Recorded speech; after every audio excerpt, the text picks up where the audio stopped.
The mess hall of the Galactic Alliance cruiser, Stellar Dawn, buzzed with different voices and languages. Soldiers from across the galaxy sat around metal tables, sharing food and stories after another routine patrol. The air smelled like a mix of different alien foods and the recycled atmosphere that all spaceships had. Hyunwoo sat quietly at his table, picking at his meal. As the newest human member of General Kale Thorne's elite unit, he still felt like an outsider. The other soldiers had fought together for years. They trusted each other with their lives.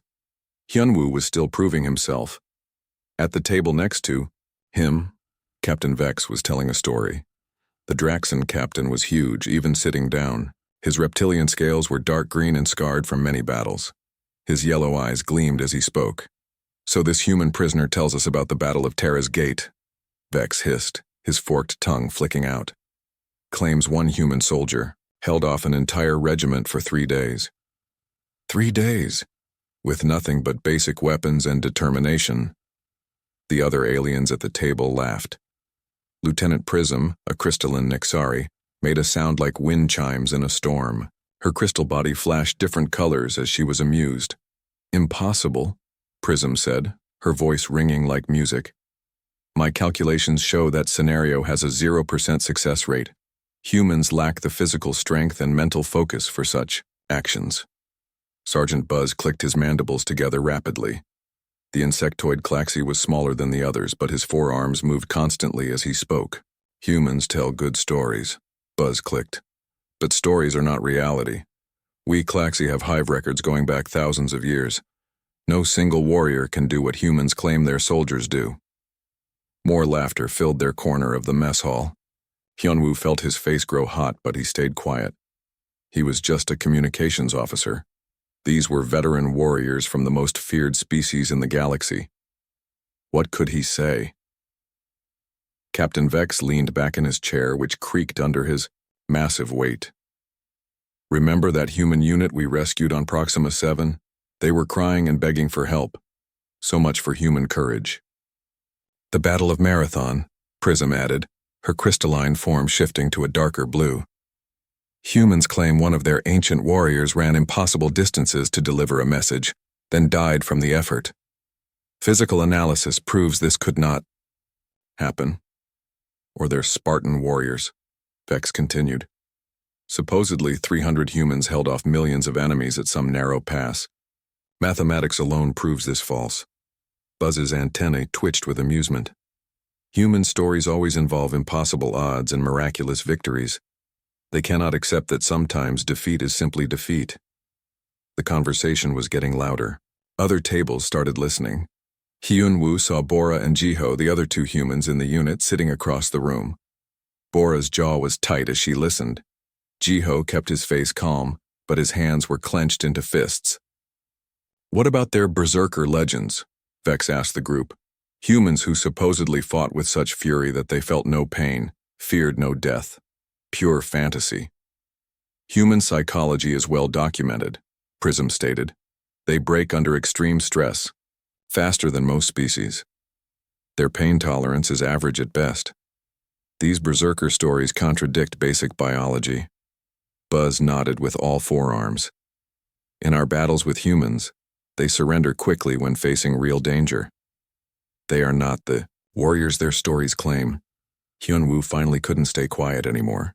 He stood up, his chair scraping against the metal floor. The sound made several aliens look his way. "Those stories are true," he said, his voice steady despite his racing heart. "My grandfather fought in the colony wars. I've seen the records. Humans don't give up when things get impossible. We get creative." The aliens stared at him. Captain Vex's yellow eyes narrowed. "Ah, the new human speaks," Vex said slowly. "Tell us, communications officer, have you seen these impossible human feats yourself? Or do you just believe the stories your elders tell?" Hyunwoo felt trapped. He hadn't seen combat yet. He'd only heard the stories, read the reports. But he knew they were true. He could feel it in his bones. "I haven't fought in a real battle yet," he admitted. "But I know humans. When we're cornered, when everything looks hopeless, that's when we're most dangerous." The aliens laughed again, but this time it felt cruel. Vex leaned forward, his massive frame casting a shadow over Hyunwoo. Dangerous? Vex repeated. Young, human. I have fought across 12 systems. I have seen entire planets burn. I have faced warriors that would give your species nightmares. Humans are many things, but dangerous in combat? This is the joke. They panic, Prism added matter-of-factly. Stress analysis shows humans make poor decisions under extreme pressure. They rely too heavily on emotion and not enough on logic. Soft, Buzz clicked dismissively. Humans are soft. Good for technical work, perhaps. Engineering, communications, medicine. But not warfare. Not real warfare. The mess hall had gotten quieter. Other soldiers were watching the exchange now. Hyunwoo felt the weight of their attention. He was representing all of humanity in this moment, and he was losing badly.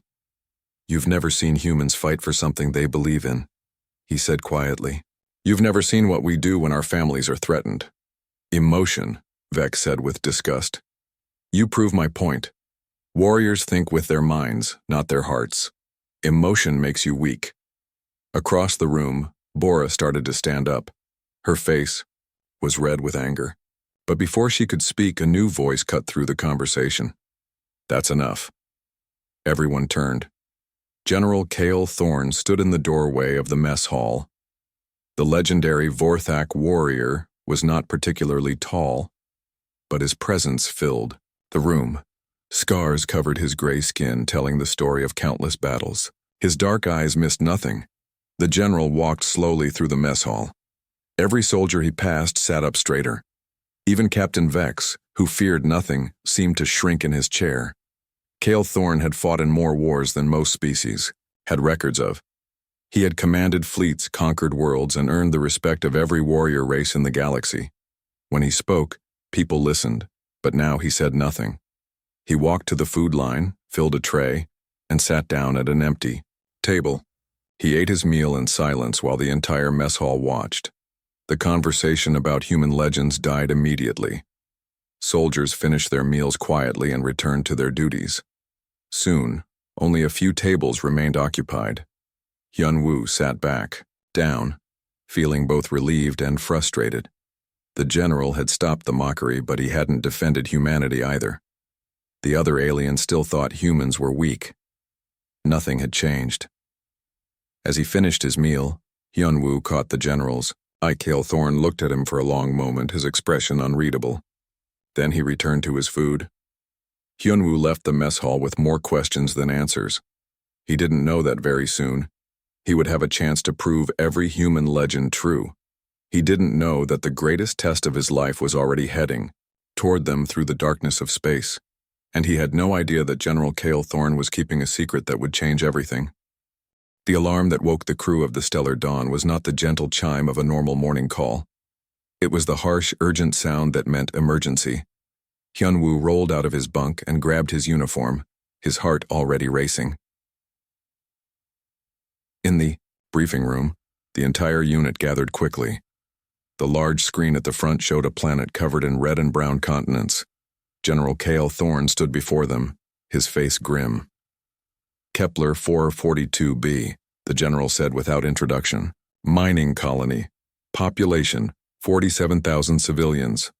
Problem, they sent a distress call 6 hours ago. Pirates have taken the colony.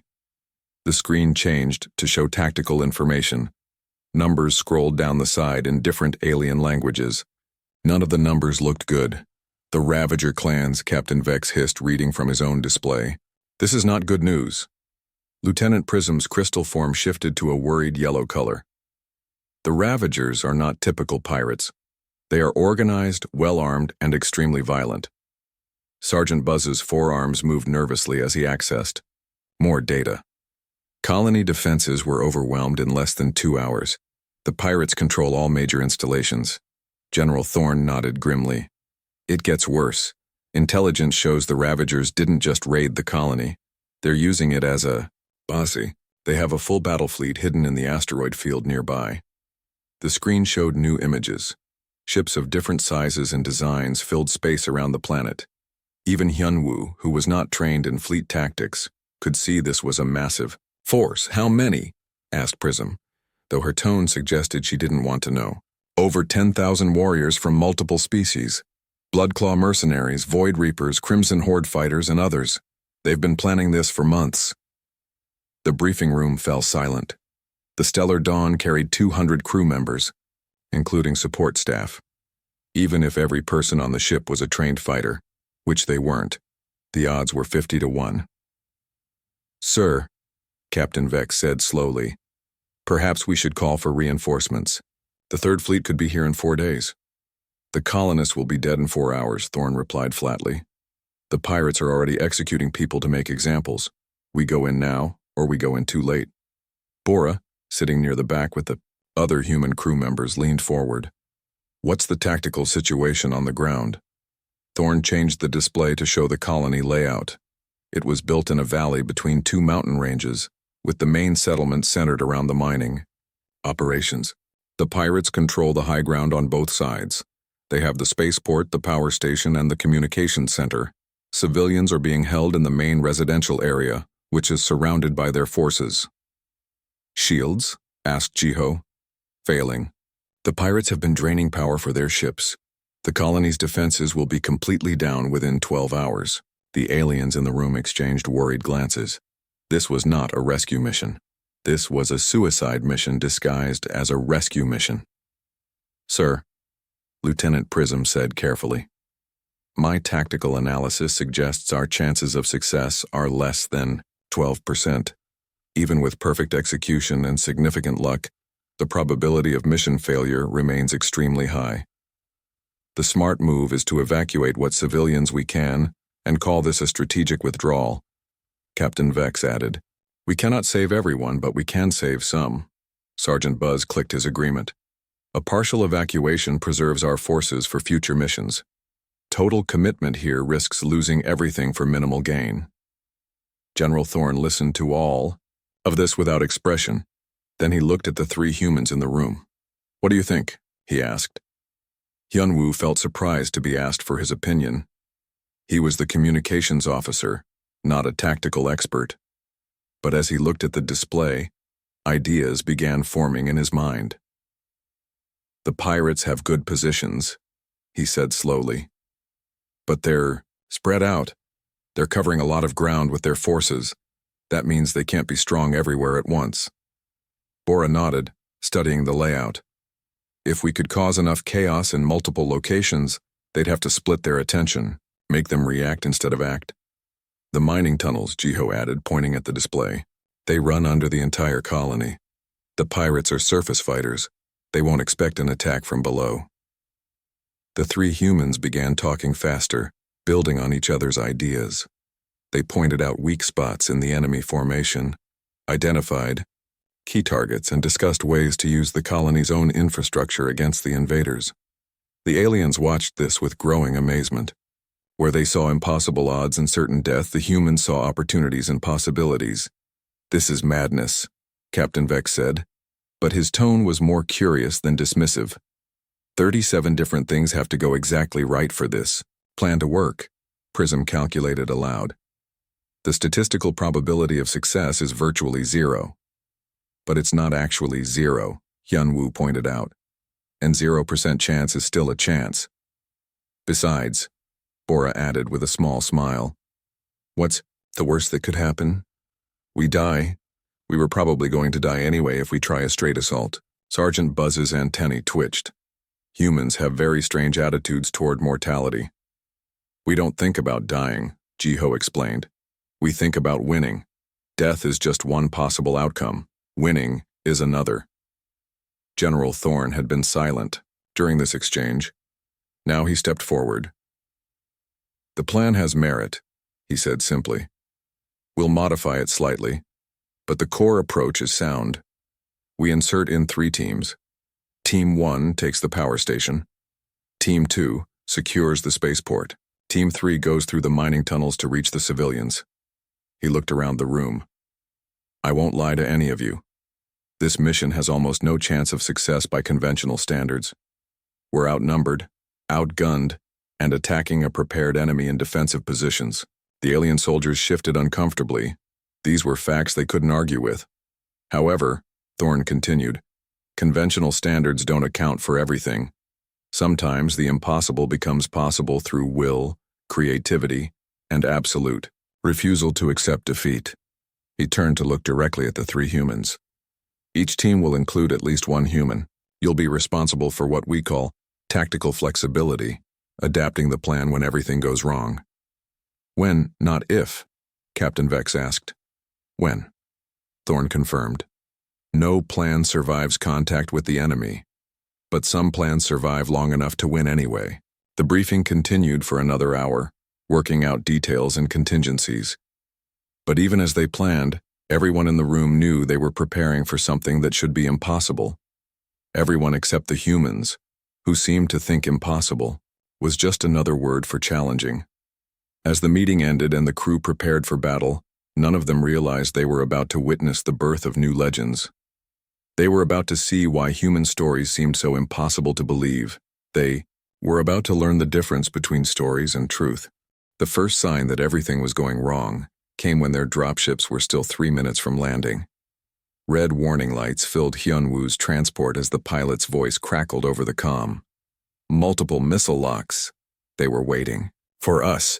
The dropship shook violently as defensive systems tried to shoot down incoming rockets. Through the small window, Hyunwoo could see explosions lighting up the dark sky.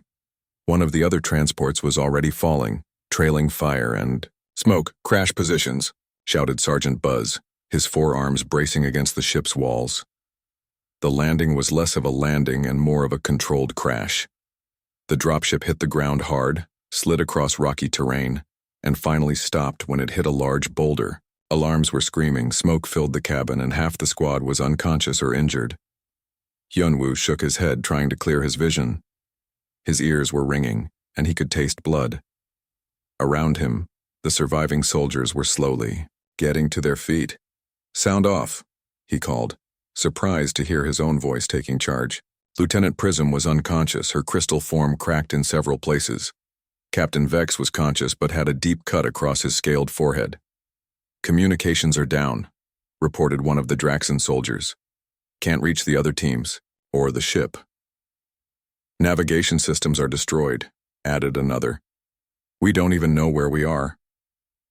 Through the broken windows, they could see the lights of the colony in the distance, but between them and their target were unknown numbers of enemy forces, and they had no way to coordinate with the rest of their unit. This was exactly the kind of situation where normal military doctrine would call for regrouping, establishing communications, and waiting for backup. But backup wasn't coming, and every minute they waited meant more civilians died. Hyunwoo checked his weapon and looked at the remaining soldiers. "We stick to the mission. Power station is that way." He pointed toward a cluster of lights on a hilltop. "We take it, we complete our objective." "Without communications? Without support?" Captain Vex asked. Blood was running down his face, but his yellow eyes were alert. "Especially without communications and support," Hyunwoo replied. "That's when you find out what you're really made of." They moved out into the night, a small group of soldiers crossing hostile territory toward an impossible objective. What they didn't know was that the other teams were facing similar disasters and similar choices. 2 kilometers away, Bora was pulling herself out of the wreckage of her dropship. Her team had been scattered across a rocky canyon, and she could hear enemy patrols searching for survivors. Her mission was to take the spaceport and prevent pirate ships from escaping. She had no team, no support, and no backup plan. What she did have were the mining explosives she'd packed in her gear, a detailed memory of the spaceport layout, and a growing sense of excitement that surprised her. "This is more like it," she whispered to herself, checking her supplies. The easy missions were boring. This was the kind of challenge that made her feel alive. Meanwhile, Jiho was crouched in a mine shaft 3 levels underground, tending to wounded soldiers while enemy forces searched for them above. His mission was to reach the civilians through the tunnel system, but his team was in no condition to fight. "Can you move?" he asked an injured Klaxi warrior, whose wing had been damaged in the crash. "Cannot fly, can still fight." The warrior clicked weakly. "Good," Jiho said, finishing the field bandage. Because we're going to need everyone. He looked at his remaining forces. 3 wounded aliens, limited ammunition, and no idea what they'd face when they reached the civilian holding areas. By any reasonable standard, they should find a place to hide and wait for rescue. But Jiho wasn't thinking about reasonable standards. He was thinking about the thousands of innocent families depending on them.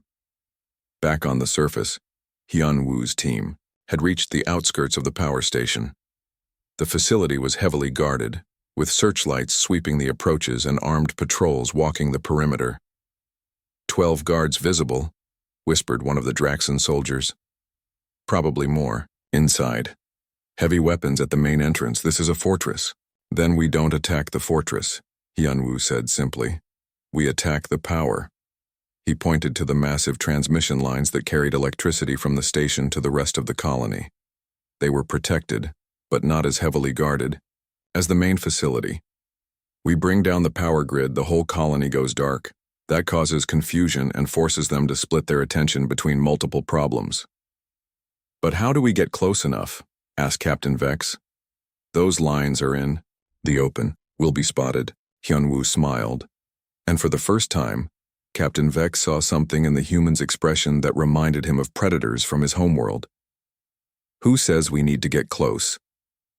20 minutes later, explosions lit up the night sky as Hyun-woo's improvised rockets built from dropship parts and mining charges struck 3 separate transmission towers simultaneously.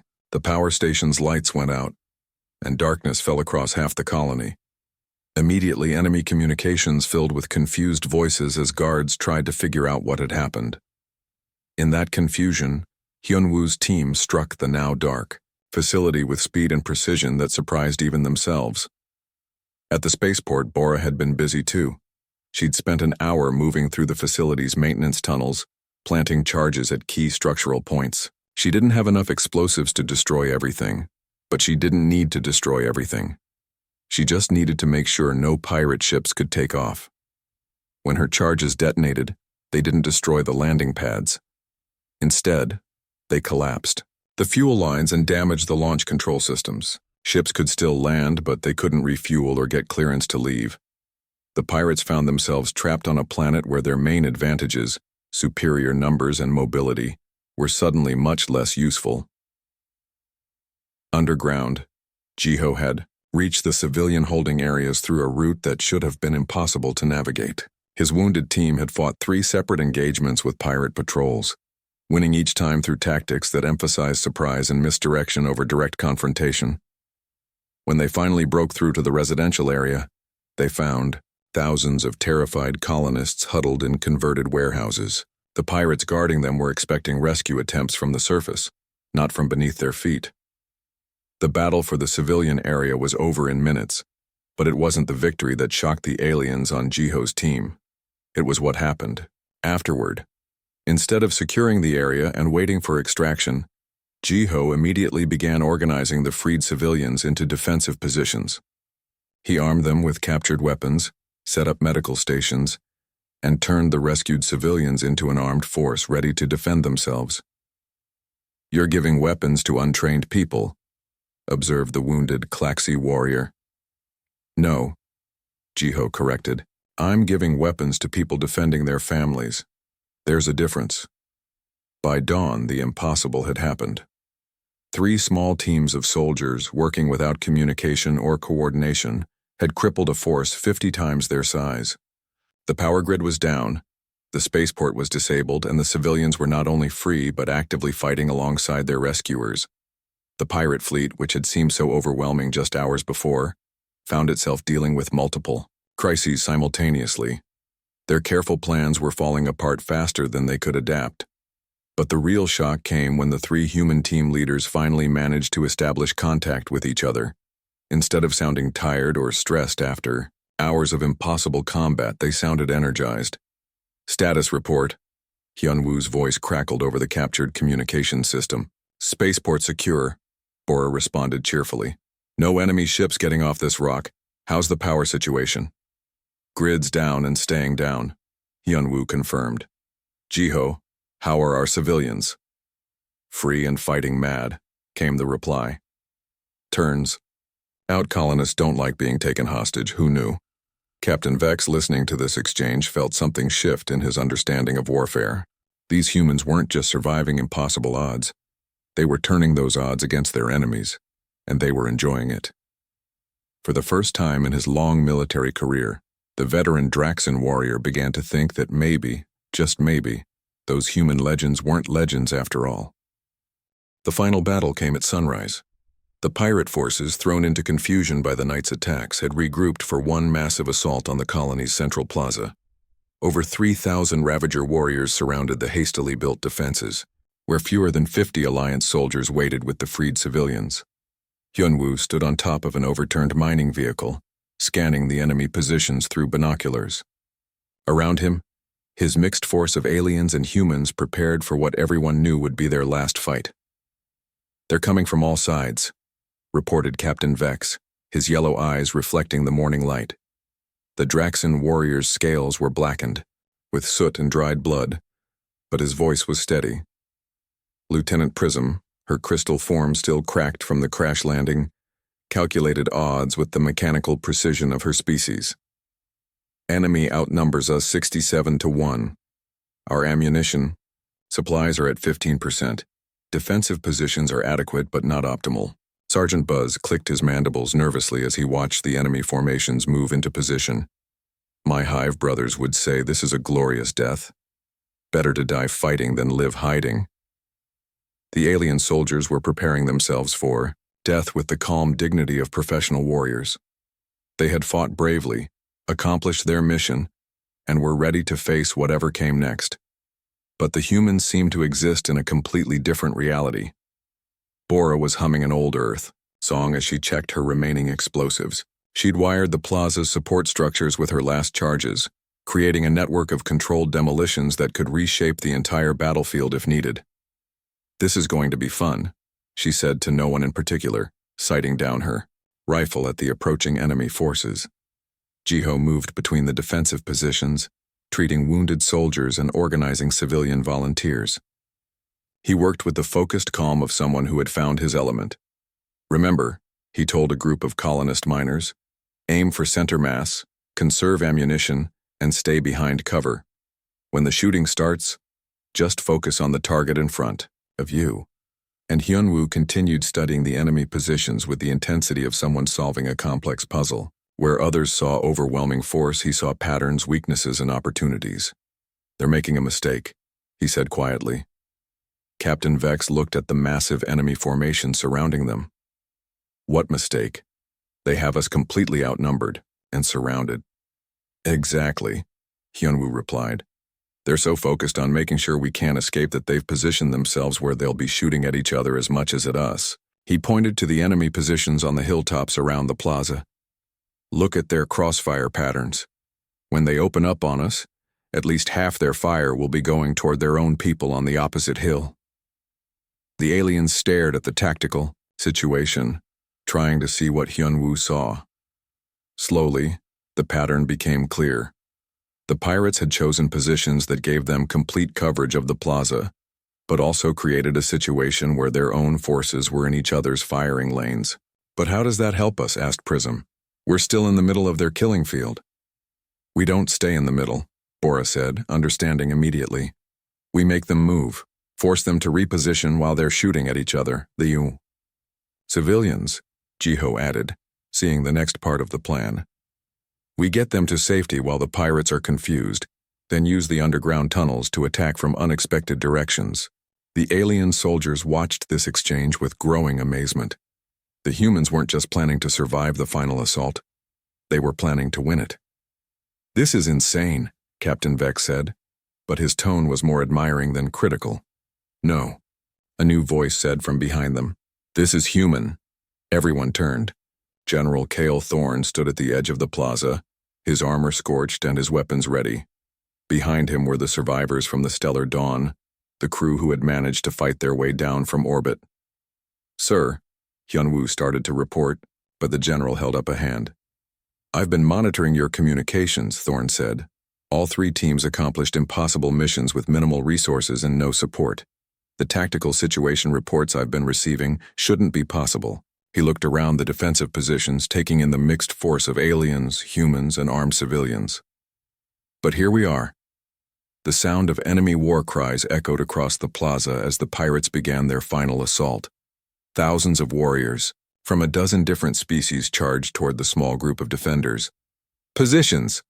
Hyunwoo shouted. What followed was not a battle. It was a masterpiece of controlled chaos.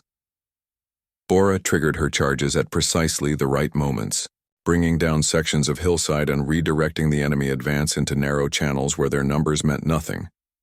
Jiho and his civilian volunteers used their knowledge of the colony's layout to appear and disappear like ghosts, striking at enemy formations from unexpected angles before melting back into the underground tunnels. Hyunwoo coordinated it all with calm precision, turning the plaza into a trap that used the pirates' own momentum against them. But it wasn't the tactics that amazed the alien soldiers most. It was the humans themselves. As the battle reached its climax, with explosions shaking the ground and weapons fire lighting up the morning sky, the three humans seemed to transform. They moved with deadly efficiency, made split-second decisions under impossible pressure, and adapted to changing situations faster than should have been physically possible. When Bora ran out of ammunition, she picked up a piece of debris and used it as a weapon. When Jiho's medical supplies were exhausted, he continued treating wounded soldiers with improvised materials. When Hyunwoo's communication equipment failed, he used hand signals and voice commands to coordinate forces across a chaotic battlefield. They fought like the legends said humans fought, as if defeat was simply not an option. The turning point came when a massive explosion brought down the main enemy command post. Suddenly, the coordinated pirate assault became a confused mob of individual fighters. Without central command, their overwhelming numbers became a liability as different groups began attacking each other in the chaos. When the dust settled, the impossible had happened again. The defenders had not just survived, they had won. As the alien soldiers looked around the battlefield in stunned silence, General Kale Thorne walked to the center of the plaza. His ancient eyes took in the scattered enemy forces, the improvised fortifications, and the mixed group of soldiers and civilians who had achieved victory against impossible odds. 40 years ago, he said quietly, his voice carrying across the suddenly silent plaza, I was a young officer in the Outer Rim Wars. Everyone stopped what they were doing to listen. Even the wounded pirates, being tended by Jiho and his medical team, turned their attention to the legendary general. My unit was trapped on a human world called Harmony Station, Thorne continued. We thought we were there to rescue the human colonists from raiders. He paused, looking at each of his soldiers in turn. The colonists rescued us instead. Captain, Vex felt something cold move down his spine. The general's voice had the weight of absolute truth. I watched a human farmer's daughter hold off an entire armored division with nothing but an old hunting rifle and pure determination. I saw a school teacher turn her classroom into a fortress that never fell, no matter how many enemies attacked. Thorne's scarred face was thoughtful as he continued. I witnessed a chef use kitchen knives to eliminate an entire squad of Bloodclaw assassins who had been sent to kill him. Not because he was a warrior, but because they threatened the children he cooked for. The plaza was completely silent now. Even the wind seemed to have stopped. After that battle, I spent years trying to understand what I had seen. I studied human history, human psychology, human biology. I read every military report involving human forces. He looked directly at Captain Vex, then at Lieutenant Prism, then at Sergeant Buzz. You want to know why I never contradicted your jokes about human legends? Because I know they're not legends. The general's voice grew stronger, carrying across the battlefield to every ear. They're just humans being humans. What you call impossible, they call Tuesday. What you call legendary, they call getting the job done. He gestured toward Hyunwoo, Bora, and Jiho, who stood among their mixed force of aliens and civilians. These three didn't do anything special today. They did what humans do when facing impossible odds. They found a way to win. The silence stretched for a long moment. Then Captain Vex, the fierce Draxan warrior who had mocked human courage just days before, slowly removed his helmet and bowed his head toward the three humans. I owe you an apology, he said simply. All of you. Lieutenant Prism's crystal form shifted to a deep, respectful blue. My calculations were incomplete. I failed to account for variables that cannot be measured. Sergeant Buzz clicked his mandibles in what his species used as a formal gesture of respect. The hive records will be updated. Human warriors are formidable. General Cale Thorne smiled for the first time since the mission began. Now you're learning. The galaxy has many powerful warrior species, but only one species consistently turns impossible situations into victory reports. He looked up at the sky, where the first Alliance reinforcements were beginning to arrive. Too late for the battle, but just in time to help with the cleanup. 3 months later, the elite unit gathered in a different briefing room aboard a different ship. The Stellar Dawn was still being repaired after the battle at Kepler 442b, so they now served aboard the heavy cruiser Galactic Justice. But despite the new surroundings, the same faces sat around the same table. Well, almost the same faces. Captain Vex had requested to be permanently assigned to any unit that included human soldiers. Lieutenant Prism had submitted formal reports to her crystalline homeworld, recommending immediate updates to their military tactical databases. Sergeant Buzz had started what he called a human study project, and could often be found reading Earth military history in his spare time.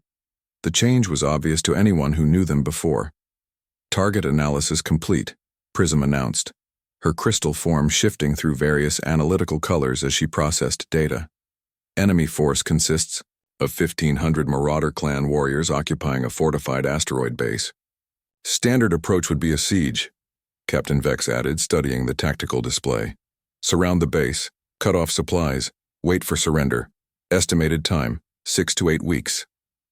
But that's not what we're going to do, Sergeant Buzz clicked, with what might have been anticipation. Is it? General Cale Thorne, seated at the head of the table, allowed himself a small smile. What do you think we should do? The question was directed to the room in general, but everyone looked at the three humans. Over the past 3 months, this had become the new normal.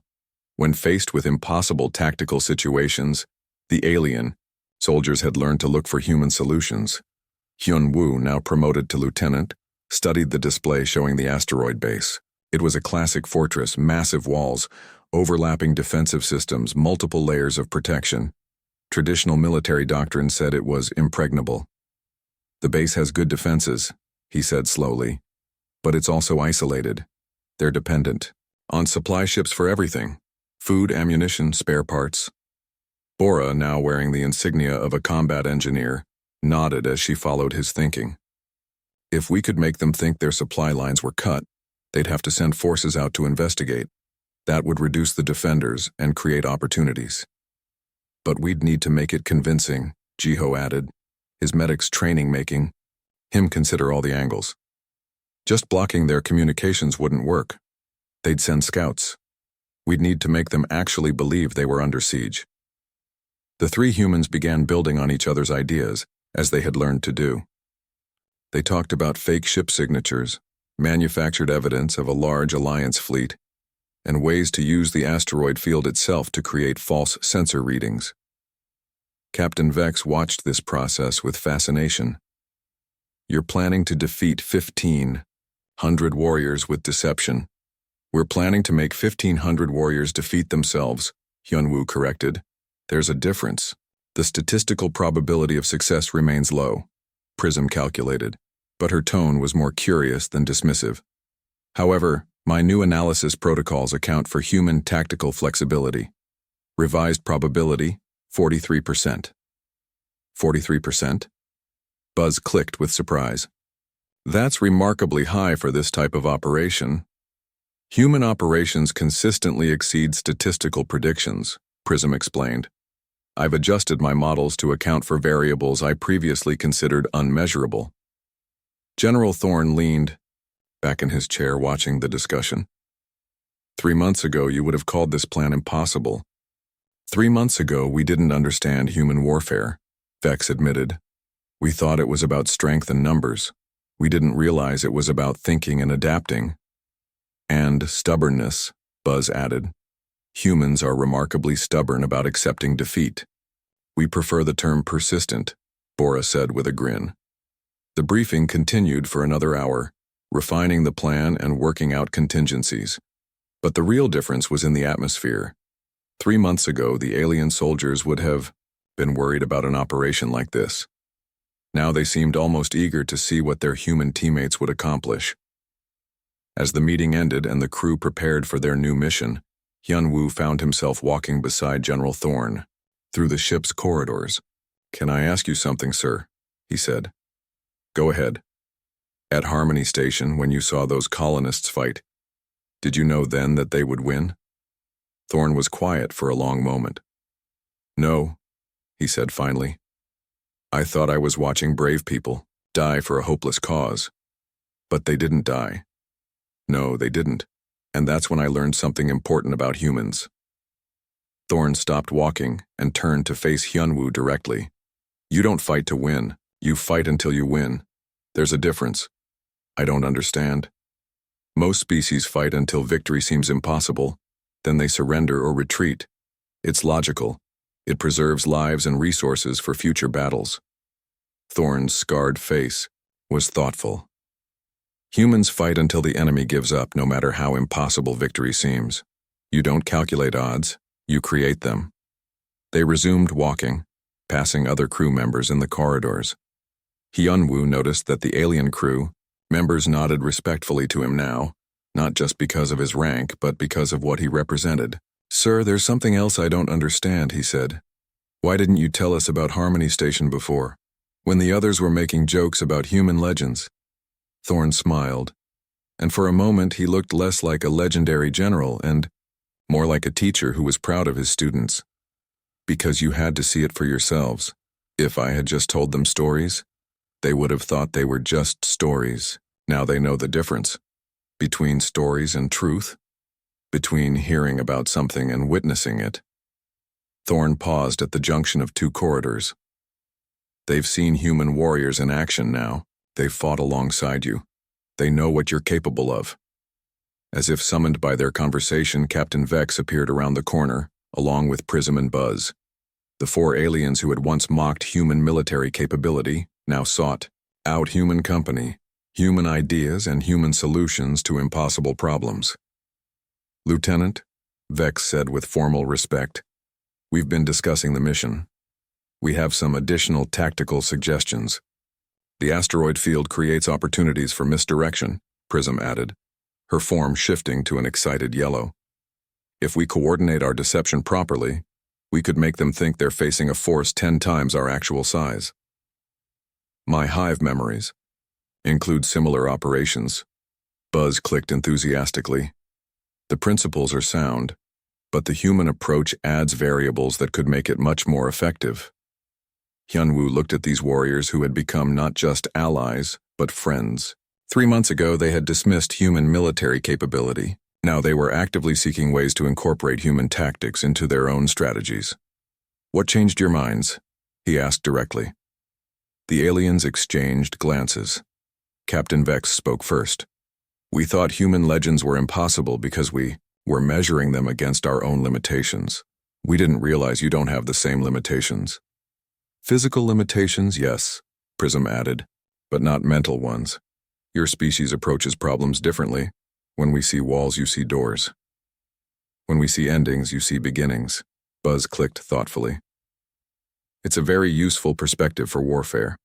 They spent the next hour planning together, alien tactical expertise combining with human creativity to produce something none of them could have achieved alone. As they worked, Hyun-woo realized something important had changed in all of them. They weren't just a mixed unit of different species anymore.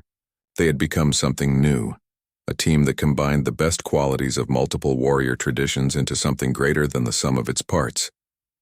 Later that evening, in the ship's recreation area, the unit gathered for their traditional pre-mission meal. It was a custom that had developed over their months of working together, a time to relax before facing whatever impossible odds waited for them next. "So," Captain Vex said, raising his drink, "what are the chances this mission goes exactly according to plan?" "0, Bora replied immediately. "Plans never survive contact with the enemy, but that's okay," Jiho added. "We don't need the plan to work perfectly. We just need it to work well enough." Well enough for what? Asked Prism. Hyunwoo grinned, raising his own drink.